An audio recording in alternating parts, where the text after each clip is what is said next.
یکم محرم الحرام، اسلامی سال کا پہلا مہینہ۔ شہادت ہے حضرت عمر فاروق رضی اللہ تعالیٰ عنہ کی، ان کے مناقب، ان کے کمالات، ان کے فضائل اور امت اور انسانیت کے لیے ان کے وظائف، تسبیحات، معمولات اور دکھوں اور تکلیفوں سے نجات کے کچھ اعمال عرض کروں گا آپ کی خدمت۔ حضرت عمر رضی اللہ تعالیٰ عنہ کو اللہ پاک نے جو مزاج اور جو کیفیات عطا فرمائی تھی، سیدنا ابو اسحاق سے روایت ہے کہ عمر رضی اللہ تعالیٰ عنہ کو میں نے بے چھنا آٹا کھاتے ہوئے دیکھا، اس کے بعد میں نے پھر کبھی چھنا آٹا نہیں کھایا۔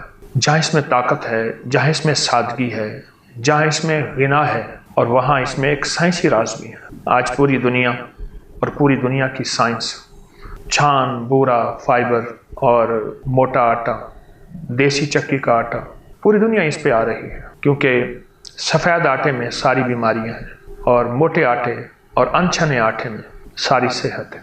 یہ راز ہم نے لیا حضرت عمر رضی اللہ تعالیٰ عنہ سے، اور امت کو یہ راز امیر المومنین حضرت عمر رضی اللہ تعالیٰ عنہ نے دیا۔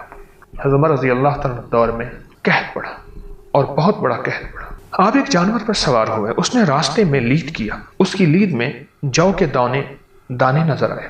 غور سے سنیے گا، حضرت عمر نے فرمایا مسلمان تو بھوک مر رہے ہوں اور میرا جانور جو کھائے، اللہ کی قسم اس وقت تک سواری نہیں کروں گا جب تک مسلمان جینے کا سامان نہ مہیا کر لے، ان کی غربت، ان کے فاقے، ان کا قحط ختم نہ ہو جائے۔ اور آپ کے غلام حضرت اسلم فرماتے ہیں کہ قحط کے زمانے میں انہوں نے اپنے اوپر گوشت کو منع کر دیا تھا، حرام کر دیا تھا کہ جب تک خوشحالی نہیں ہوگی میں گوشت نہیں کھاؤں گا۔ قحط کے زمانے میں امت کا یہ درد، عالم کا یہ درد، اور اس قحط کے زمانے میں مسلم بھی تھے، غیر مسلم بھی تھے، عیسائی بھی تھے، یہودی بھی تھے، مشرکین بھی تھے اور مسلمان بھی تھے، سب کے لیے خیر خواہی کا جذبہ، اور حتیٰ کہ اپنے بستر اپنی بیویوں سے دور کر دیے کہ جب تک مسلمانوں کا قحط دور نہیں ہوتا۔ اور حضرت اسلم فرماتے ہیں کہ اتنے غمگین ہوئے ان کے خادم کہ شاید وہ اس قحط کے غم میں مر ہی نہ جائے۔ سیدنا عیسیٰ بن معمر سے روایت ہے کہ ایک دفعہ حضرت عمر کے بیٹے کو آپ نے تربوز کھاتے دیکھا، فرمایا 100 کروڑ افسوس ہے اے میرے بیٹے، تو پھل کھا رہا ہے، امت محمدیہ بھوک سے نڈال ہو چکی ہے۔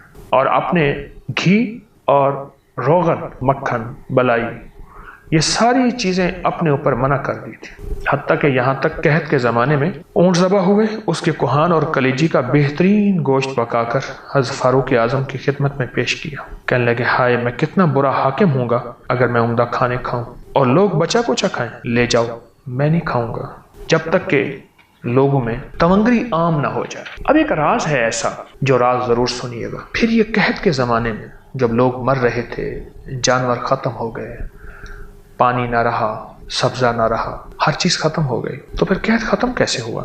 حضرت انس بن مالک رضی اللہ تعالیٰ عنہ سے روایت ہے مدینہ منورہ میں جب قحط سالی ہوئی، حضرت عمر رضی اللہ تعالیٰ عنہ نے اللہ کے نبی علیہ السلام کے چچا حضرت عباس بن عبد المطلب کے وسیلے سے دعا مانگی، اے اللہ پہلے ہم تیرے پیارے نبی کے وسیلے سے بارش کی دعا کرتے تھے تو ہم پر بارش نازل فرماتا تھا، اب ہم تیرے نبی کے چچا کے وسیلے سے دعا کر، یہ میں بخاری شریف کی روایت بیان کر رہا ہوں، اور تو ہم پر بارش فرما۔ حضرت انس فرماتے ہیں کہ حضرت عمر یوں دعا کرتے تھے اور ہم پر بارش اللہ نے نازل فرما دی۔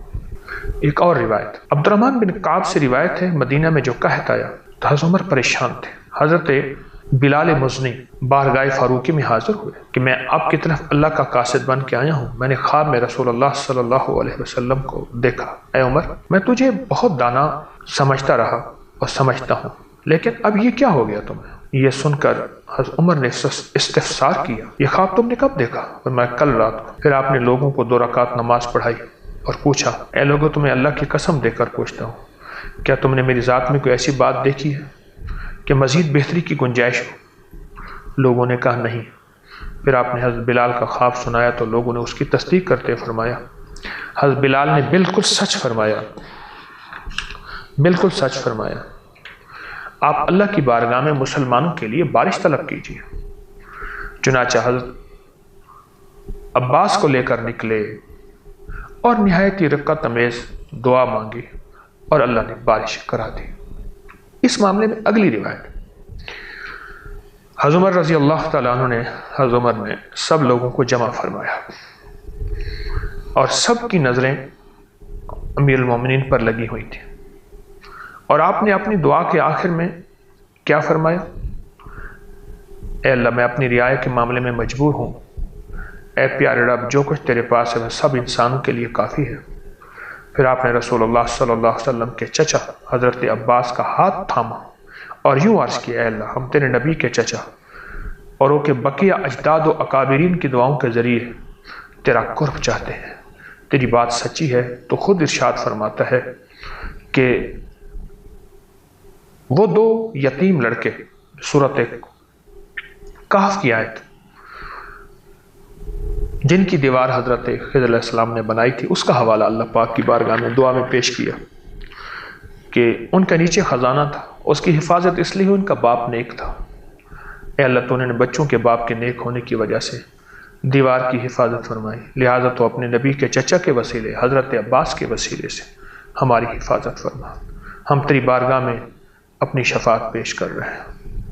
اور اللہ پاک نے اس دعا کی برکت سے بارش نازل فرما دی، بارش نازل۔ ہم بھی دعا کر سکتے ہیں۔ یہ میں نے مختلف روایات اور مستند روایات آپ کے سامنے پیش کی ہیں، اور ایسا کرنا کوئی شرک نہیں ہے، کوئی بدعت نہیں ہے۔ حضرت عمر رضی اللہ تعالیٰ عنہ وہ ہیں جنہوں نے حجر اسود کو چیلنج کر دیا کہ حجر اسود تو پتھر ہی ہے، اگر میرے حبیب تجھے بوسہ دیا ہے تو میں تجھے دے رہا ہوں، ورنہ نہ دیتا۔ اتنے حساس انسان ہیں، اور وہ حضرت عباس رضی اللہ تعالیٰ عنہ وسیلے سے دعا کر رہے ہیں۔ ایک اور موتی ہے، حضرت عبداللہ بن عمر سے روایت ہے کہ میں نے ایک اونٹ خرید کر چراہ گاہ میں چھوڑ دیا۔ عمر کے بیٹے حضرت عبداللہ بن عمر، وہ موٹا تازہ ہو گیا، اسے بیچنے کے لیے میں بازار لایا۔ بازار میں حضرت عمر کی نظر میری اونٹ پر پڑ گئی، والد کی۔ پوچھا، یہ اونٹ کس کا ہے؟ عرض کیا، آپ کے بیٹے کا۔ یہ اونٹ کس کا ہے؟ پھر پوچھا تو عرض کیا، حضور میں نے اسے خریدا، چراگاہ میں چھوڑ دیا اور یہ چرتا رہا۔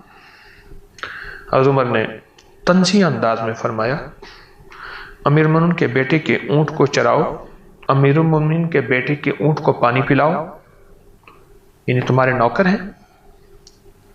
اور فرمایا، اے عبداللہ، اسے بیچ کر جس قیمت میں تم نے خریدا تھا اپنے پاس رکھ لو، منافع بیت المال میں جمع کرا دو۔ واہ! انصاف سب سے پہلے گھر سے شروع کیا اور اپنے بیٹے سے شروع کیا۔ سب سے پہلے انصاف گھر سے شروع کیا اور اپنے بیٹے سے شروع کیا۔ اللہ اکبر! کیا عظیم لوگ تھے، کیا عظیم انسان تھے، کیا ہستیاں تھیں جنہوں نے انسانیت کے لیے بہت بڑے سبق چھوڑے ہیں۔ اب ایک اور انصاف دیکھیے۔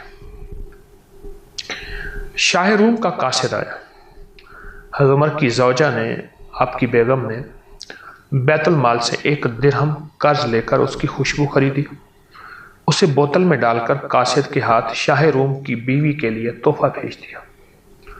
بادشاہ کی بیوی نے اسی بوتل کو عطر سے خالی کر کے اس میں جواہرات ڈال کر واپس حضرت عمر کی بیوی کو ہدیہ بھیج دیا۔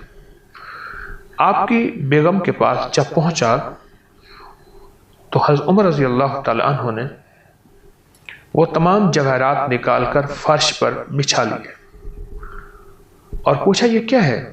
تو انہوں نے سارا ماجرا بیان کیا۔